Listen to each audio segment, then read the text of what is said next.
Bueno, hoy estamos de regreso para tratar un tema muy importante y muy sensible, nada más y nada menos que con Robert Bacon, mi gran amigo.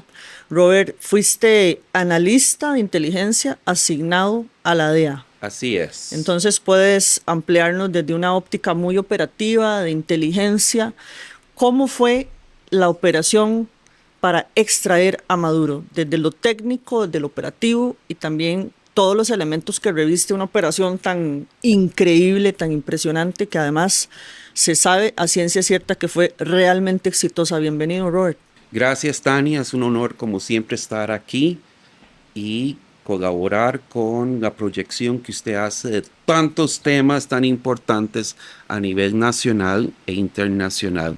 Ahora, con respecto a la operación de extracción de Maduro, voy a hablar desde una óptica de inteligencia, pero más que todo, Tania, voy a hablar como soldado infantero del ejército, ¿verdad? Infanteros de combate, de operaciones similares.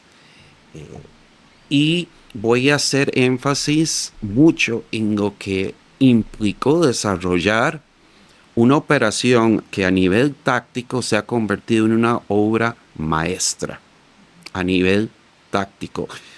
Una operación de extracción que ya todos sabemos ha ocurrido, ha iniciado un montón de conversación, enojo, alegría, en fin, Los opinólogos. los opinólogos. Sin embargo, hablemos de lo táctico, después hablamos de las consecuencias. A nivel táctico, obra maestra, no cabe duda. ¿Y por qué puedo afirmar esto? Bueno, primero que todo, es una operación muy compleja, una operación conjunta desarrollada por el Departamento de Defensa, el Departamento de Justicia y el Departamento del Tesoro y Estado. Una operación que involucró los cuerpos de inteligencia, dos particularmente, la Central de Inteligencia, la CIA, y la Agencia de Inteligencia del Departamento de Defensa, la DIA, que por cierto es la que me entrenó a mí en todo esto.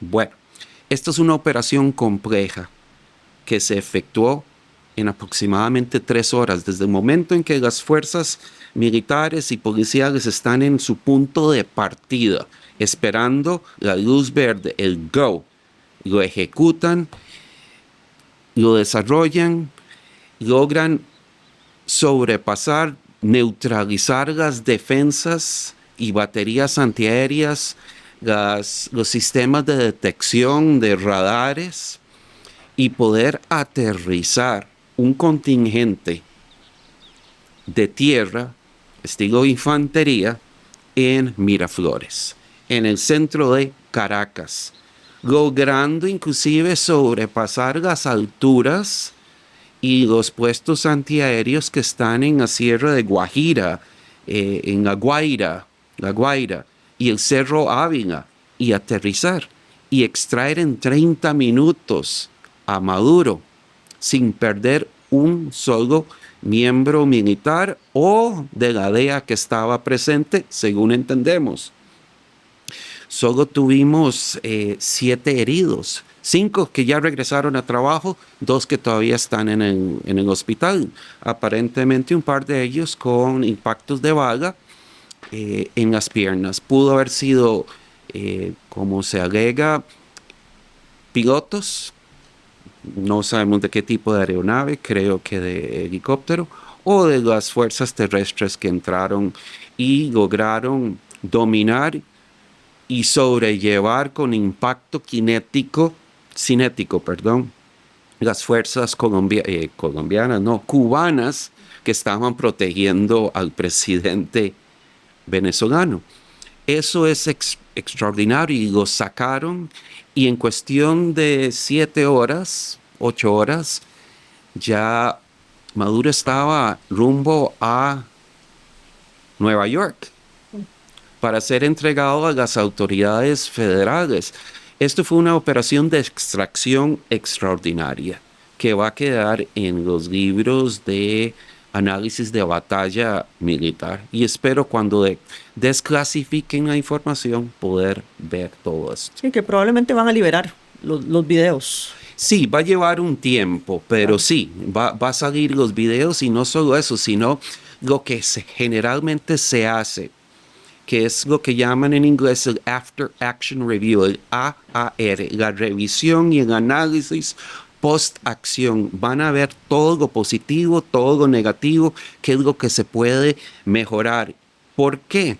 Porque las Fuerzas Armadas estadounidenses son organizaciones que aprenden, que se adaptan, aprenden de errores, aprenden de éxito para poder mejorar sus operaciones de un futuro. Y Delta con ADEA, el FBI, con las Fuerzas Navales, con las Fuerzas de Operaciones Especiales de la Fuerza Aérea, aprenden mucho de todo esto. Ok, quisiera que con el mapa, Robert, puedas explicarle a todos los que nos van a acompañar eh, repasando este video, desde la óptica del Caribe. Se supone que fueron aproximadamente 150 aeronaves y todo lo que implicó, desde las bases militares que normalmente, en todo caso, desde hace décadas tienen los Estados Unidos. Entonces, con el mapa puntualmente, poder mostrar cómo pudo haber sido ese abordaje y por qué cuando a él lo extraen, ya obviamente por tierra, lo sacan en el helicóptero y buscan luego retirarlo vía mar. O sea, que eso quede claro por qué fue así y no por la vía aérea también. Muy sencillo, muy sencillo. Bueno, primero que todo hay un perímetro de partida. Aquí lo estoy dibujando. Aquí es donde todas las fuerzas navales, con todos sus activos aéreos y terrestres, están listos. En fin, en diferentes lugares. Este es el lugar de partida. Todos están listos, preparados para recibir luz verde, green light o el go. De ahí zarpan, inician la operación, extraen a Maduro. Pero toda esta parte interna es un lugar de alto riesgo. ¿Alto riesgo de qué? De poder tener ataque, realmente sufrir o tener que adaptarse a un contraataque venezolano.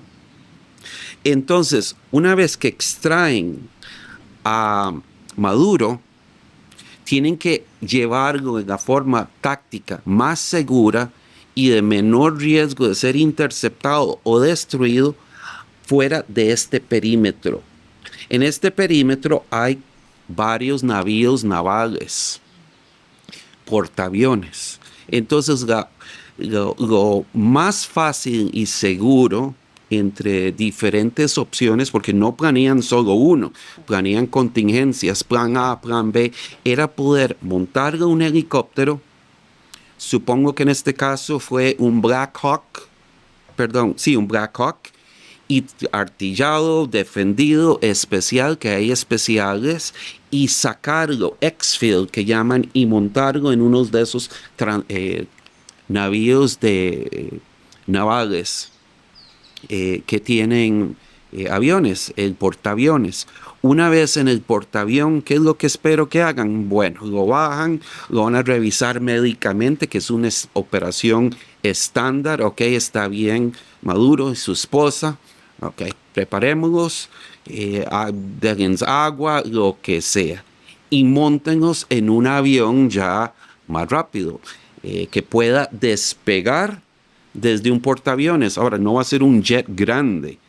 Puede ser un avión pequeño con bimotor rápido, no va a ser un avión de combate, pero de ahí lo sacan. Supongo, porque no tenemos todos los datos fehacientes, que de ahí lo transportan a Puerto Rico. Puerto Rico tiene un montón de bases navales, está solo a unas horas de distancia de donde estaban los portaaviones.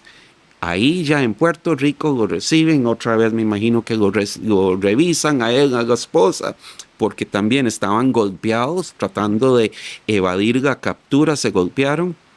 Ya ahí los montan en un jet más grande y de ahí van directo hacia Nueva York. Y no me extrañaría que acompañado por escolta de aviones de caza e interceptores. Ahí estaba señalando en el mapa para que también quede clarísimo, porque ahí, para que también la gente lo tenga claro, cuando llegan, estabas hablando de las bases o de los portaaviones, pero tenés muy cerca de Venezuela unas islas. ¿Cuáles Así son? es. Bueno, Probablemente de ahí salen también, ¿no? tiene Aruba, que Aruba estaba no neutral, pero sí favoreciendo a los Estados Unidos. Tiene Trinidad y Tobago, además de Guayana. Santa Lucía, Barbados y un montón que tuvieron problemas con el gobierno chavista y el gobierno de Maduro. No sabemos exactamente, no lo puedo decir, pero sí, no van a estar solo en un lugar. De alguna forma, los servicios de inteligencia, operación normal, es capaz que tenían puestos de inteligencia o de apoyo logístico, yo diría en Santa Lucía, Barbados, Aruba. Claro, comienzan a aterrizar aviones extraños en el aeropuerto de Aruba, se dan cuenta todo el mundo. Pero algo que sí debemos saber es que esta operación se planeó hace meses. Entonces, como se dice en inglés, ya tenían assets, ya tenían sus activos ahí. El activo es personas y recursos, apoyo logística, inteligencia desplegada. Y no me extrañaría que inclusive en Colombia de forma encubierta, porque Petro en este momento no favorece mucho las operaciones militares estadounidenses. Guyana también está muy al lado de Estados Unidos por la expansión imperial, sí, imperial, bolivariano, para poder expropiar terrenos de Guyana. Entonces, no me extrañaría que hubo algún tipo de apoyo desde Guyana. Pero no es que todos estaban consolidados en un punto específico del mapa. Eso no se hace. Porque eso se podría considerar un blanco de oportunidad. Es decir, si todos están ahí, un ataque masivo donde están todas las fuerzas estadounidenses, es muy fácil. Entonces lo que hacen es crear dispersión, la dispersión táctica. Entonces eso hace muy difícil poder hacer un contraataque. O si se dan cuenta que, por ejemplo, Maduro sale en helicóptero, saber a dónde va. Y no me extrañaría que una vez que los helicópteros se van, digamos, fueron 5 helicópteros que aterrizaron en Miraflores. Cuando se van, no van a agarrar la misma ruta, van a ir en diferentes direcciones para así dificultar el contraataque venezolano. Hay unos que vuelan rapaz. ¿Cómo es que, bueno, pues obviamente sobra decir que Estados Unidos versus Venezuela, o sea, las capacidades son, las distancias son enormes entre lo que ellos tienen para poder resolver militarmente, pero cómo es que no solo logran hacer exitosamente el abordaje del mar, los portaaviones, toda esa dinámica operativa, pero cuando ya logran extraerlo, pues estamos hablando de Caracas. ¿Cómo es que no hay un combate? O sea, al ejército lo agarran totalmente fuera de base, como decimos popularmente. ¿Cómo no responden en la Bueno, retirada? yo creo que eso evidencia la falta de preparación Ellos están militar. acostumbrados solo a reprimir el pueblo y a pasarle A por un encima con tanquetas al show, pueblo y nada más. hacer desfiles, poner puntos, pero pensar en contraataque, hacer juegos de guerra, que los ejércitos modernos siempre se están preparando para diferentes escenarios. No creo que lo hayan hecho. Lo que pasó fue total confusión. Creo, con lo que estimo, con la muy limitada información, que hubo un resquebrajamiento del comando y control de la operación en Miraflores. ¿Verdad? Aquí tenemos Miraflores. Ellos debieron haber sabido que si los Estados Unidos quieren extraer un escenario de tantos, porque también está el asesinato de Maduro, o extracción, debieron haber tenido sus periferias. Yo vi una operación de reacción completamente artesanal por parte de los venezolanos y con los cubanos ahí. El hecho de haber sido cubanos también demuestra que ellos no están acostumbrados a operaciones complejas, a operaciones multidimensionales. Están acostumbrados a nivel muy limitado. Y la experiencia, 32 muertos, supuestamente operadores especiales colombianos, cuidando a un presidente. No eran cubanos. Cubanos, perdón. Ay, en fin, por lo menos uno de los estadounidenses debe haber muerto. Y no, fue una operación facilísima. Y se supone que también tienen dispositivos para poder combatir antiaéreo y Todo eso fue anulado. Hubo respuestas terrestres, aéreas, pero muy limitadas. ¿Cuál es el nivel de capacitación que tienen? No es aprender a usar una batería antiaérea. ¿Cómo se va a usar en diferentes tipos de ataque? Si es ataque de altura, si es ataque de arras, porque los helicópteros en algunos lugares volaron a menos de 100 metros de altura. Entonces, ¿cómo se ejecutan contramedidas a eso? No, es que el que estaba ahí en su punto de guardia, hoy me tocó a mí estar aquí, vio y armó y comenzó a disparar. Pero ¿dónde hubo comando y control? Un contraataque. Y otro punto, Tania, que no se ha hablado con suficiente detalle en este momento es, bueno, el nivel de contrainteligencia que ellos tenían. Los Estados Unidos obviamente supieron dónde estaba Maduro. Alguien tenían ahí adentro. estarían atenidos a que no iba a pasar, porque 24 horas antes Maduro estaba haciendo ridículos, bailando, haciendo bailecitos, cantos, o sea, de alguna forma muy descuidados, más allá de que en todo caso la dictadura cubana y la dictadura en Venezuela está más acostumbrada a lanzar gases, porque eso sí lo hacen muy bien, a manejar al crimen organizado, a manejar los colectivos y usar armas que no son para la guerra, armas de fuego 9 milímetros, rifles, AR-15, qué sé yo, pero no con esa dimensión, más allá de que les estaban respirando en la nuca. Es que me cuesta un poco entender que no se prepararan para eso. Bueno, a mí me parece que los ejércitos en muchos casos de muchos países se preparan y tienen capacidad de operaciones anti-insurrección y de control popular, o de ser simplemente un sable que levantan en momento para cuando se sienten agredidos los regímenes, comienzan a sonar los sables para agrupar a su población por defensa nacional. Y este tipo de incapacidad se mostró, por ejemplo, cuando Egipto decide tener conflicto con Israel. Y el ejército egipcio en su momento, en los 70s, finales de los 60s, era muy bueno para tener presencia, patrullar sus ciudades y hacer desfiles, como hace Corea del Norte. Pero la capacidad de combatir en escenarios asimétricos, en guerra convencional, queda entredicho.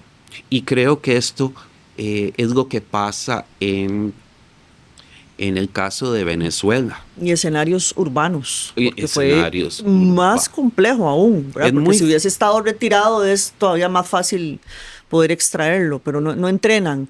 Ahora, Robert, hay un video que está rotando, que es supuestamente, pues todavía no se sabe si está 100% asociado, pero que se ve a Trump ahí, se ve a el personaje que es el que está a cargo del ministro que él dice ahora, sí, pero ahora no dice defensa, sino de guerra. Sí. Se ve donde están haciendo estos ejercicios para el abordaje de edificios, probablemente haya sido para esta operación que hicieron, pues obviamente hay que entrenar y practicar. Esos ejercicios son absolutamente habituales en el ejército estadounidense. Por supuesto. Cualquier operación militar es dictada por un comandante y el comandante da la intención. Señor comandante táctico, digamos el general dice, ok, operadores tácticos, quiero que ustedes vayan y tomen esta colina o destruyan este puente. El comandante tiene una intención, es el objetivo estratégico de la operación. Por ejemplo, el objetivo estratégico a nivel de operaciones de esta operación era extraer capturar y extraer a Maduro.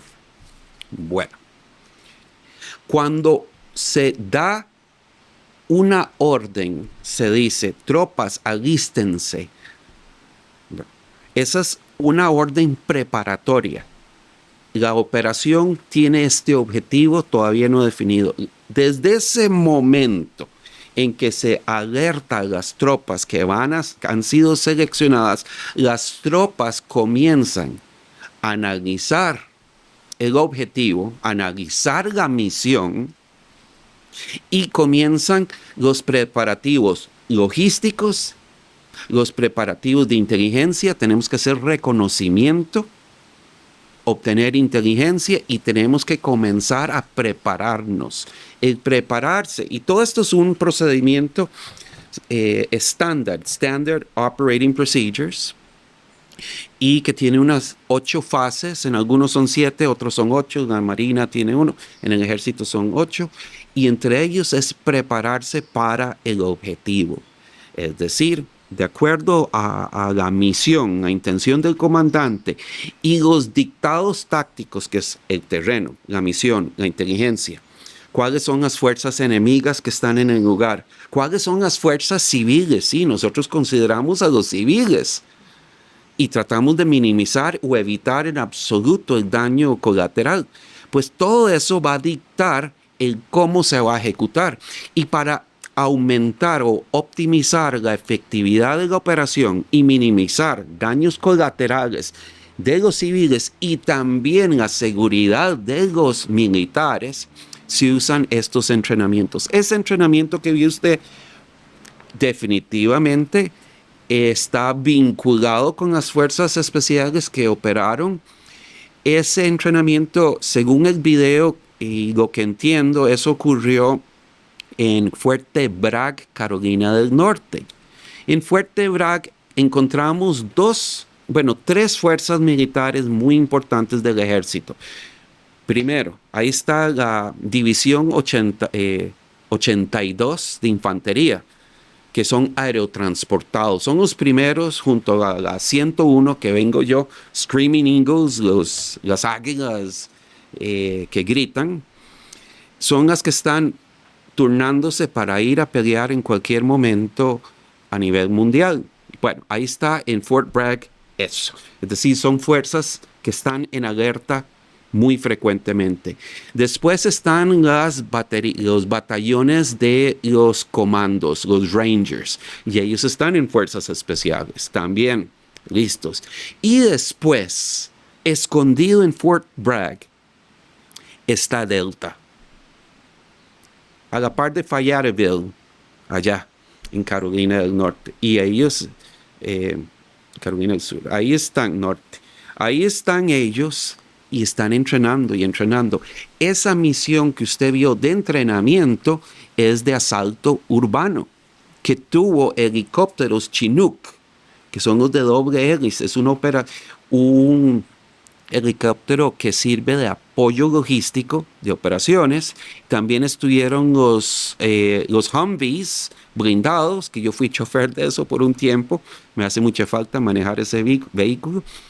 Y lo que estaban tomando control en ejercicios era de instalaciones internas. Y ahí hacen un montón de diferentes escenarios.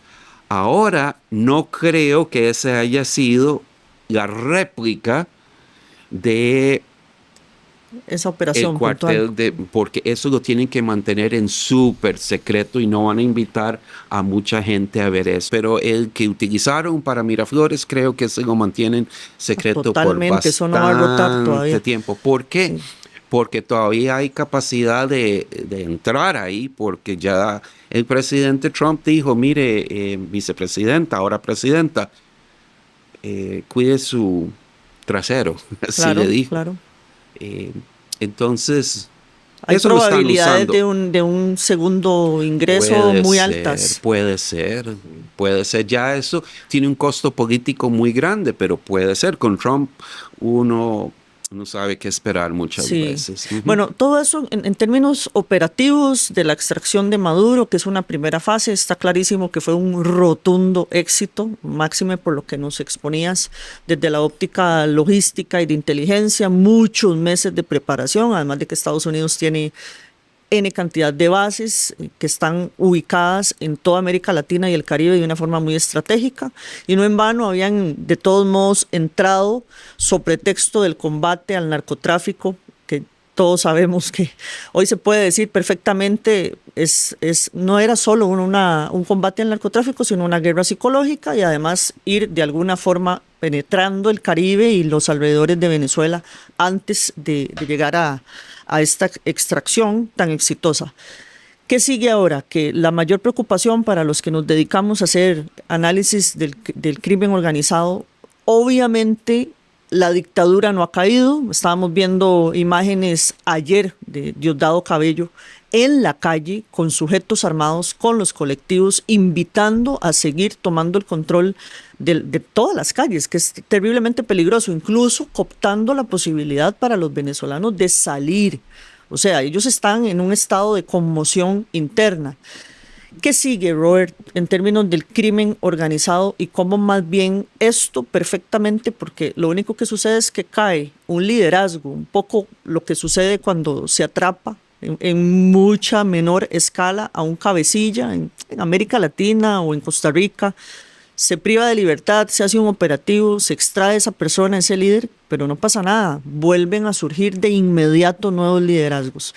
¿Qué puede esperar Venezuela en términos del crimen organizado hoy? Bueno, previamente hablé como infantero, como combatiente, veterano de guerra. Ahora voy a hablar como analista de inteligencia y vamos a hablar a nivel de inteligencia estratégica y en el campo que usted y yo compartimos, que es con respecto al crimen y toda esa cuestión. Bueno, creo que aquí aplica dos teorías muy importantes. La teoría del desplazamiento.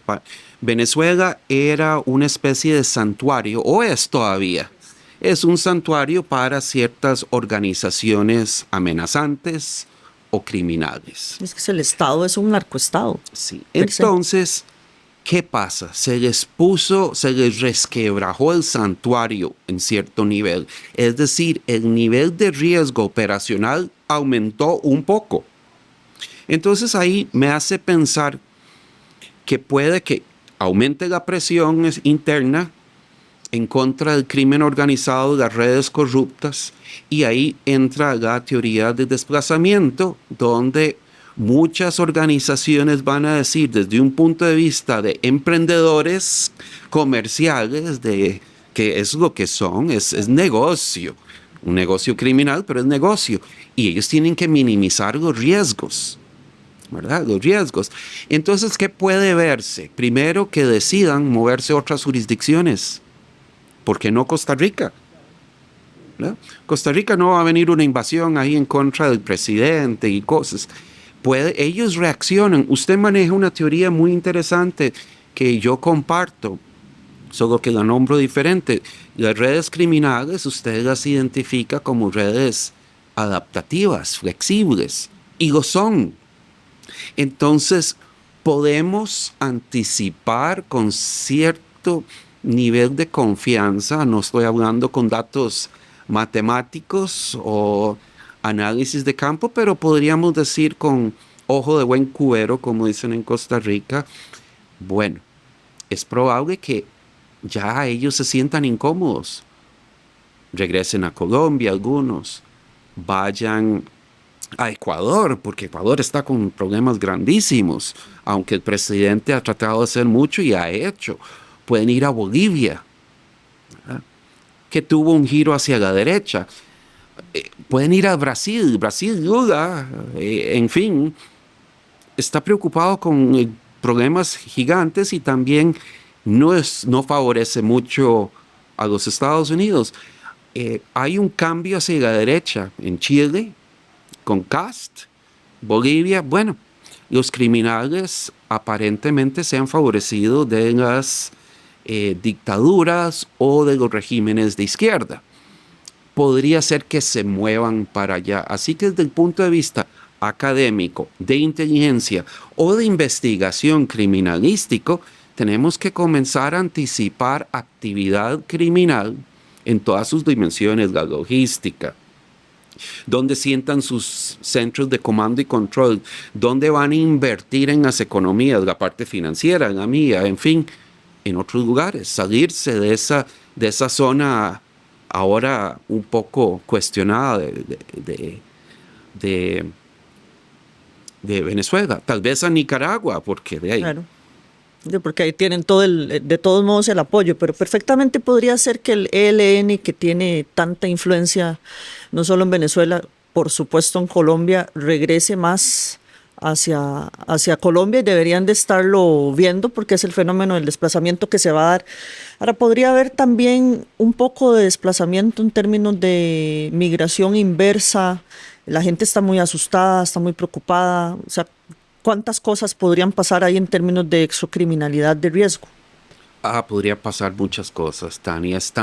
Vea, desde el punto de vista de la acción cinética, es decir, capturar, destruir, militar. Cuando se hace algo así, y desde el punto de vista de inteligencia, ya tuvimos el primer objetivo, el efecto primario, extraer.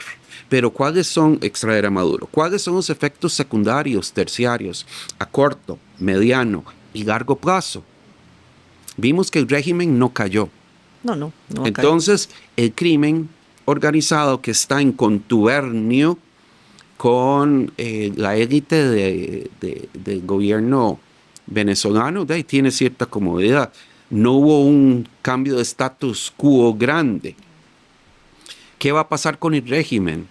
Incluso la misma ciudadanía, que es muy asombroso, Robert, ver a la gente también salir, porque de alguna forma se han servido del narcoestado por mucho tiempo. Entonces están acostumbrados al régimen y se sirven del régimen porque hay mucho dinero sucio que se está moviendo. Además les pagan a los colectivos para que arman a la ciudadanía para que defiendan el régimen. Bueno, esos son los que reciben sus kilos de comida y sus cosas y ahí están y tal vez reciban sus aspirinas y cosas que ocupan, están bien, pero los que no, ¿qué van a hacer? Yo me iría, Tania. Yo me iría a otro país. O sea, puede ser que se dé no solo los 8 millones que ya han salido, sino que masivamente empiecen a salir ahora. Sí, sin embargo, también hay que ver, el régimen ya fue puesto en alerta y les dijeron, mire, ustedes tienen que cortar relaciones con China, con Rusia. Trajimos 202 años después y pico la doctrina Monroe, América para los americanos, y la administración de Trump ha sido muy clara, es decir, están reproyectando su presencia hegemónica. Si esto pasa, se logra consolidar la ayuda china, la ayuda rusa o de Irán, que también está pasando problemas horribles ahora, se va a perder.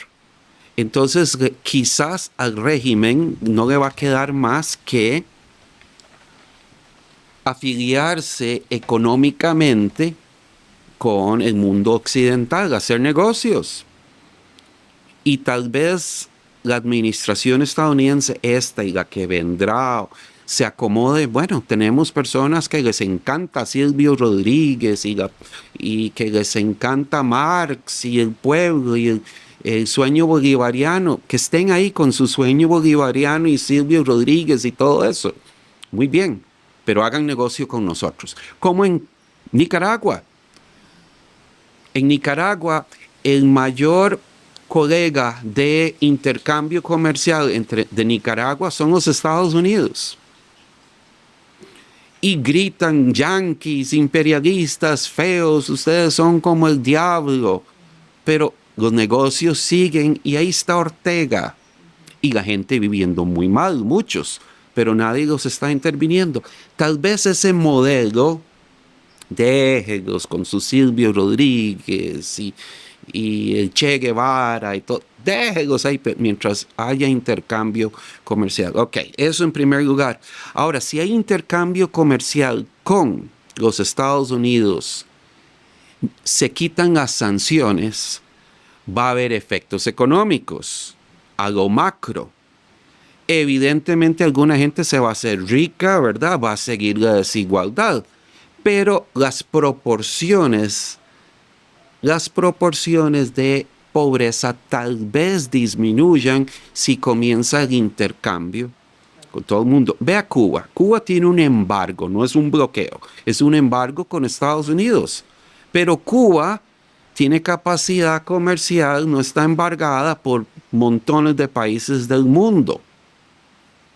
No está funcionando muy allá. ¿Verdad? El modelo socialista ha sido muy cuestionado. Bolivia. Es un rotundo fracaso, Robert, ni siquiera cuestionado. Pero, Tania, saber qué va a pasar, hay que tomar la dimensión política, la económica, la civil. Claro. Por ahora lo que sí puede estar claro, ya para cerrar en un minuto, Robert, está clarísimo. La gente dijo, Estados Unidos está entrando y esto es un asunto 100% económico, van por el petróleo. Y es lógico que hay intereses, tienen que haber intereses, porque no es el paternalismo al que están acostumbrados, no solo en una dictadura, sino en regímenes socialistas. Ellos entran y toman control del petróleo y así se lo hacen ver al mundo. En ningún momento están diciendo es porque Maduro es muy feo y muy malo. No. El petróleo lo vamos a controlar. Vos hablaste ahora brevemente sobre el modelo, además, y la doctrina Monroe. América para los americanos, el hemisferio, el patio trasero. Latinoamérica es el patio trasero de Estados Unidos. Entonces, América para nosotros. O esa doctrina, además de Trump, de yo soy el que toma el control acá. Abre un espacio muy peligroso también. Ya eso va a quedar para otro episodio, pero definitivamente hay una gran preocupación para toda la gente sensata, digo yo, porque es decirle también a líderes como Putin, es decirle a China o decirle a Irán, yo hago esto en mi patio, yo hago esto con América Latina, ustedes pueden hacer lo que les dé la gana. En todo caso, Rusia con Ucrania, China con Taiwán. Entonces, sí hay una ventana muy peligrosa que se está abriendo. Bueno, sé que estamos, y lo digo sin mucha reflexión analítica, pero lo digo como hipótesis. Creo que tenemos un retroceso al modelo bipolar de los 50s, donde el mundo se repartió, una herencia colonial. Estas son mis áreas. Hoy sería tripolar. Colonialismo se está reconfigurando. Ahora el gran adversario emergente es China para los Estados Unidos. Un dinamo productivo grandísimo. También tenemos a la India. Rusia se está desgastando, pero creo que Estados Unidos está proyectando, ok, esta es nuestra área, es lugar hegemónico. No es solo petróleo. Es toda la minería, es la presencia geográfica. Y estos días se está hablando de comprar o capturar Groenlandia.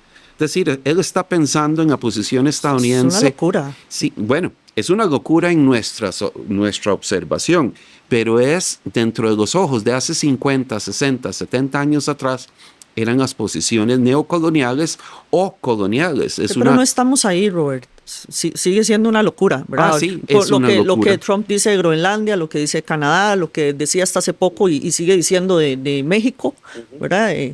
Entonces sí hay un peligro latente, pero es porque el mundo es tripolar. Sí, tripolar, eso es el término que yo estoy de acuerdo, Tania. Bueno, veremos a ver qué pasa. Hay que poner ojo a esto y pensarlo con calma, pensarlo con entendimiento y estudiar. Muy bien, Robert, muchas gracias. Vamos a hacer otro episodio para poder seguir analizando todo lo que se va a venir, porque esto es por etapas. Ellos, obviamente, lo decía Marco Rubio ayer, de las etapas en las que se encuentran, no solo es controlar el petróleo, es que no pueden salir. Y además hay gente que esperaba que María Corina Machado, casi que como en una película, llegara en un helicóptero, ojalá, ¿verdad? Como una heroína y tomar el control de Caracas, y esas cosas no pueden pasar.